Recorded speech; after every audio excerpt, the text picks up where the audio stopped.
আসসালামু আলাইকুম। তো হ্যালো গাইস, আপনারা তো দেখতেই পাচ্ছেন আমরা নৌকো নিয়ে বের হয়েছি। এটা আমাদের গরিবের নদী, আর আমরা যেখানে বের হয়েছি এটা আমাদের মনে হতেছে যেন আমরা নৌকা ভবনে বের হয়েছি। এটা আমাদের গরিবের নৌকা ভবন, এবং দেখতেই পাচ্ছেন আমরা না মুড়ি খাইতেছি। তো এটা আমাদের মুড়ি মনে হচ্ছে না, আমরা গরিব মানুষ, তো এই জন্য আমাদের মনে হচ্ছে আমরা বিরিয়ানি খাচ্ছি। তো যাই হোক, আশা করি আপনারা কমেন্টে জানাবেন আমাদের গরিবের নদী কেমন এবং আমাদের নৌকা ভবনটা কেমন হইতেছে। আপনারা অবশ্যই কমেন্টে বলে যাবেন, তাহলে বুঝতে পারবো আপনারা কোন আইডি থেকে বলতেছেন। না আপনারা কমেন্টে না বললে তো আর বুঝতে পারবো না। তো আমাদের বড় ভাই সে এক প্রবাসী ছিল। তো আসলে কিছুদিন ধরে সে দেশে ফিরছে। তো আর আমরা এখন সবাই মিলে আমরা এই নদীতে চলে আসছি। আর এটা হলো আমাদের খুলশি মওলা, ঠিক আছে?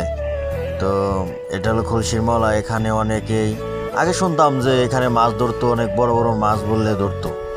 আমরা তো আসলে তখন ছিলাম না। তো তারা বলতো, যে দাদারা বলতো যে এখানে অনেক বড় বড় মাছ, হ্যাঁ, সব বড় বড়, বেশিরভাগ হলো বোয়াল, সব পদেরই মাছ ছিল, ঠিক আছে? তো সেখানে আমরা ঘুরতে আইছি। আর আপনাদের তো দেখাইলামই যে আমরা বল টল নিয়ে আইছি মুড়ি খাওয়ার জন্য, ঠিক আছে? তো আমরা একটা সুন্দর একটা জায়গা খুঁজতেছি। হ্যালো গাইস, তো আপনারা দেখতেই পাচ্ছেন অবশেষে আমরা সেই জায়গায় নামলাম। তো এখন যাইতেছি, দেখি সামনে কি হয়। তো ওই যে দেখেন আমার রেখে ওরা চলে যাইতেছে। তো এখন ওই জায়গা যাব, যে একটু মুড়ি টুড়ি খাবো। তো আমাকে বলতেছে তুই ওখানে থাক, তোর এখানে আসা লাগবো না, তো যা আছে সবে আমরা খেয়ে ফেলবো। আমি বলতে ঠিক আছে, তোরা খা, আমি আসতেছি।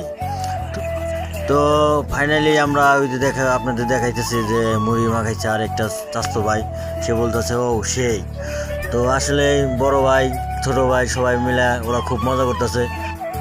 তো গাইস, আপনারা তো দেখতেই পাচ্ছেন এই যে আমাদের মুড়ি মাখানো শেষ হয়েছে।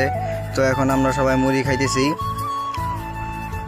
তো এই যে দেখেন আমরা ছোট বড় সবাই একসাথে অনেক আনন্দ, চিল্লাচিল্লি হই হল্লা করতেছি, অনেক হট্টগোল করতেছি। তো এখন আমরা সেই হট্টগোলটা করতে পারি না, যেখানে আমরা ছোট ভাই বড় ভাই সবাই একসাথে অনেক আনন্দ করেছি। তো সেই আনন্দটা এখন করতে পারি না, কারণ এক একজন এক এক জায়গায় চলে গিয়েছে। দেখেন আমি মুড়ির বল পেয়েছে টান দিয়ে নিয়ে গেছি, এত মজা হয়েছে মুড়ি, আর ওরা এত খাইতে পারে বলার বাইরে। তো গাইস দেখতেই পাচ্ছেন এখন আমরা এই যে পানি খাবো। তো বলতেছি যে নদীর পানি খাওয়া যাবে না, তো এখানে পানি পাওয়া যায় না। তো আমি এখন এক ছোটো ভাইকে নিয়ে বলতেছি, সেটা আপনাকে দেখাবো। এই যে দেখেন আমি এখন ছোটো ভাইকে নিয়ে বলতেছি যে চলো এখন তাহলে আমরা বাসায় চলে যাই। তো আমরা গো ব্যাক। তো গাইস, আপনারা বলতেছি যে সবাই ভালো থাকবেন, আর আমার আনন্দটা কেমন হয়েছে সেটা অবশ্যই কমেন্টে জানাবেন। তো ওদের বলতেছি যে চলো আমরা বাইরে চলে যাই। হ্যাঁ, ওরা তারপরও সেলফি তুলতেছে, ছবি তুলতেছে, মানে অনেক নানান বাহানা। আর বড় ভাই একটা পোস্ট লইতেছে, মানে ভাবতেছে যে আমাকে একটা ছবি তুলবে। তো আসলে তো আমি বলতেছি হ্যাঁ ঠিক আছে তুমি পোস্ট লাও, আমি ছবি তুলতেছি। তো এভাবে বলতে বলতে আমি ওদের ডাকতেছি যে চল যাই, সন্ধ্যা লেগে যাচ্ছে। আর এমন জায়গা দেখেন আপনাদের দেখাই, এখানে শিয়াল খাটা সবই আছে, নাই কোনো কিছু না বলতে, ঠিক আছে? তো এখান থেকে মনে করেন যে আমরা এতটি মানুষ, যদি এক জাক শিয়াল আসে তাহলে আমরা কিছুই করতে পারবো না। যাই হোক, তো ফাইনালি আমরা বাসার দিকে রওনা হলাম। তো আমরা সবাই রওনা হয়েছি, সামনে একজন নৌকা চালাচ্ছে, পিছনে একজন চালাচ্ছে, বাট আমাদের মাঝে দুইটা। তো আমরা যাইতেছি, আপনারা দেখতেই পাচ্ছেন তেমুল ঝড়, বৃষ্টি বৃষ্টি ভাব, আকাশে অনেক ডাকতেছে। তো যাই হোক, আমরা অনেক ভয় পাইতেছিলাম। তো আমরা বাসার দিকে রওনা হয়েছি। তো এই যে দেখেন নদীতে, বাট আপনাদের বলছিলাম ওরা এত মুড়ি খাইতে পারে, দেখেন এখনও বল নিয়ে কারাকারি করছে। যাই হোক, আমরা যাইতেছি, অনেক আনন্দ হইতেছে, অনেক হট্টগোল করেছি। তো কেমন জানি মনে হলো তাকে কি সে জানি কামড় দিয়েছে। তো আমার গামছাটা তাকে দিলাম যে তুমি তোমার পায়ে বাঁধো।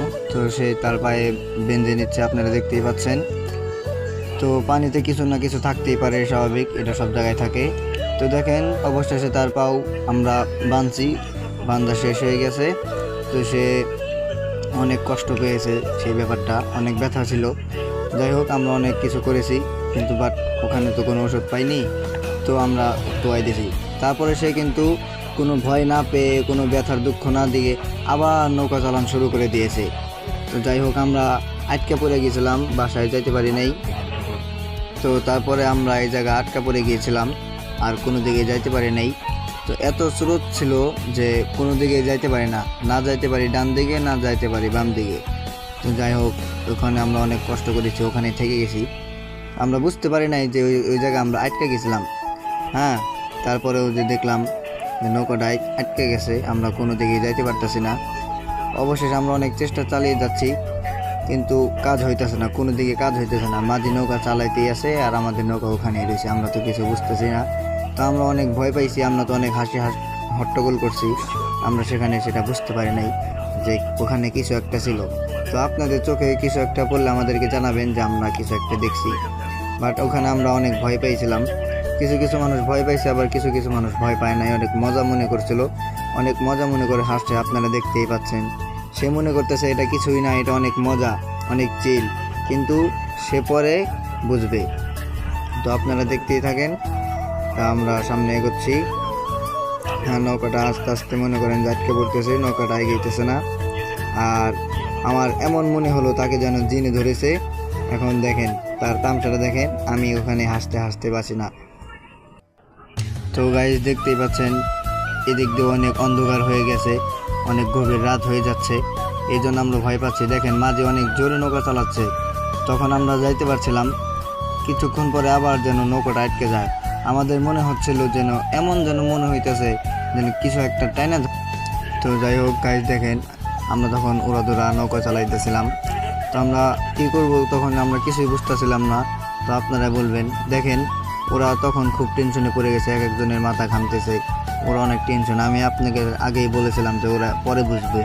যাই হোক, এই যে এখন বুঝতেছে কতটা ভয়, সবার মনের ভিতরে ভয় দেখেন। তো যাই